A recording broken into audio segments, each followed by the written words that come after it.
Vous n'avez pas pu passer à côté de la journée de la femme le 8 mars il y a quelques jours. Elle était à nouveau l'occasion de relancer les débats sur la parité homme-femme et notamment dans les entreprises françaises. C'est le thème que nous allons aborder aujourd'hui dans votre émission sur les RH, c'est l'atelier de l'emploi.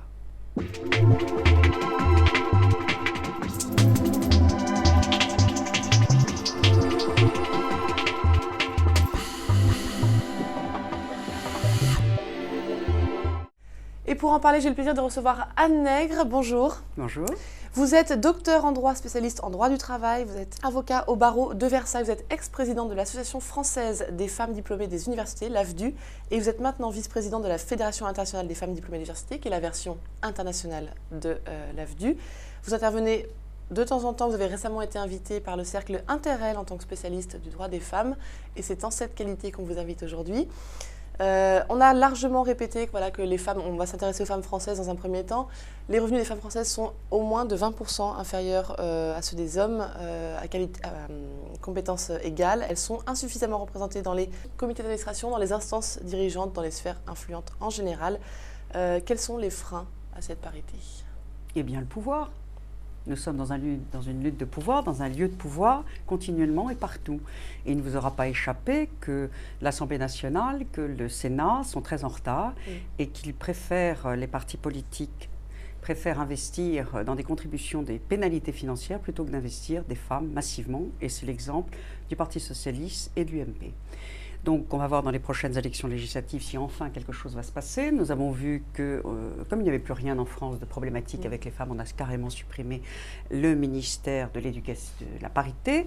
Et puis, quant aux propositions de François Hollande, je ne sais pas. On sait qu'elle va être le futur ministre, par exemple, des Affaires étrangères. On a quelques idées pour d'autres, mais alors au niveau de la parité, au niveau d'égalité entre les hommes et les femmes, on ne sait pas. Par contre, quand vous les voyez à la télévision, partout où vous voyez ces hommes politiques à la télévision, surtout en ce moment, ils sont massivement entourés d'hommes. Donc partout où ils se déplacent en province, ils sont entourés d'hommes. Pourquoi ? Ils ne trouvent jamais de femmes à la hauteur de leur espérance ou pour porter leur projet. C'est un problème majeur. Et alors vous estimez que les pénalités financières ne sont pas un moyen d'arriver à instaurer une parité ? Mais il faut croire que non. On s'est battu, je me suis battue pour obtenir la parité. On pensait qu'après cette modification constitutionnelle, eh bien, on pourrait dissoudre nos associations, évidemment. Soyons clairs, nous avons des parlementaires qui votent les lois. Ces parlementaires, quand ils viennent chefs de parti, les contournent. Est-ce que ce serait acceptable dans un milieu anglo-saxon ? Si vous faites ça aux États-Unis, vous êtes radié à vie de la vie politique, parce que moralement, éthiquement, ce n'est pas acceptable. En France, c'est normal. D'accord. Alors revenons aux solutions dans l'entreprise. Comment on pourrait, qu'est-ce qui pourrait permettre de faire évoluer cette différence ? Eh bien, il faudrait que des réseaux comme Interrel, qui sont des réseaux importants, pour moi, sont les nouveaux syndicats. Bon, parce que c'est quand même sur le temps de travail. Il faut leur donner plus de façon de s'exprimer, qu'elles puissent se constituer de façon plus sûre et qu'elles puissent avancer. Nombreuses jeunes femmes ont dit, mais voilà, nous sommes en but à ces discriminations, quand on va discuter salaire, quand on va discuter promotion, etc. Mais comment les faire avancer ? Eh bien, j'aurais dit surtout pas individuellement.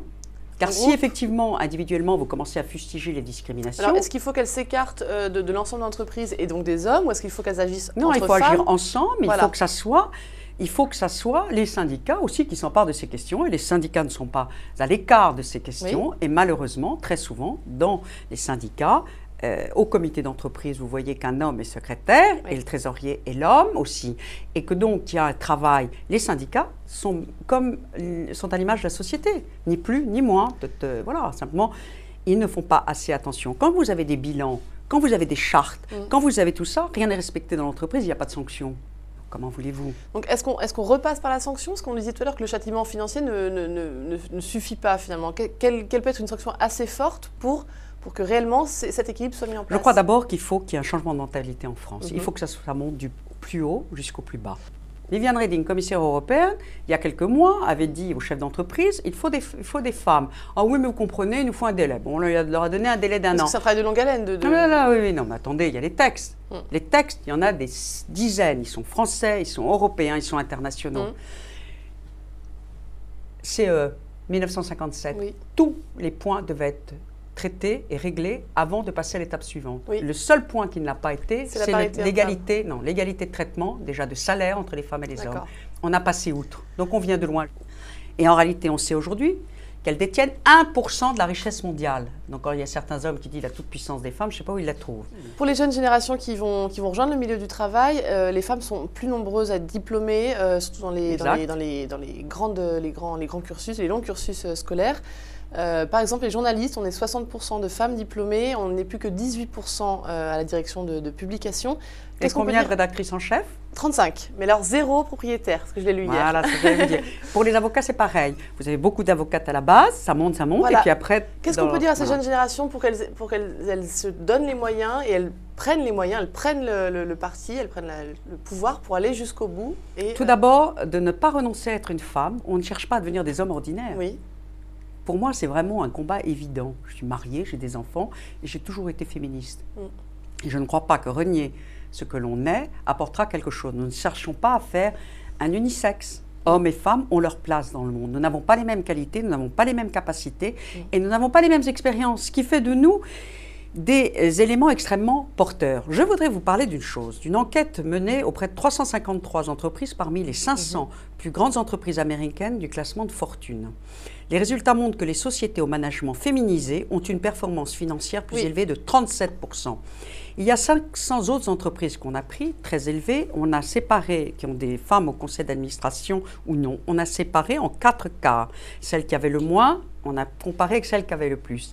Les performances de rendement des capitaux, plus hautes de 42% pour celles qui avaient le plus de femmes et de 66% en termes de retour sur le capital investi. Donc la mixité est un cercle vertueux. Là c'est chiffré, ce ne sont pas des hypothèses, il y a des chiffres. Pourquoi ils n'adoptent pas de femmes dans leur comité de direction? Parce que c'est plus simple d'avoir, parce que c'est plus simple de travailler avec un homme quand on est un homme, c'est plus simple d'avoir, on a les mêmes références, c'est plus facile. On s'appuie sur quelqu'un qui vous rendra l'appareil. Les femmes, c'est encore des ovnis. On ne sait pas comment les maîtriser, on ne sait pas comment obtenir leur fidélité. On peut avoir des problèmes sexuels, effectivement, d'appétence. Voilà, on peut avoir n'importe quoi. En tous les cas, c'est un monde de non-dits, etc. Et c'est pour ça que l'éducation est formidablement importante. Éducation dès 3 ans, au primaire, pour lutter contre les stéréotypes.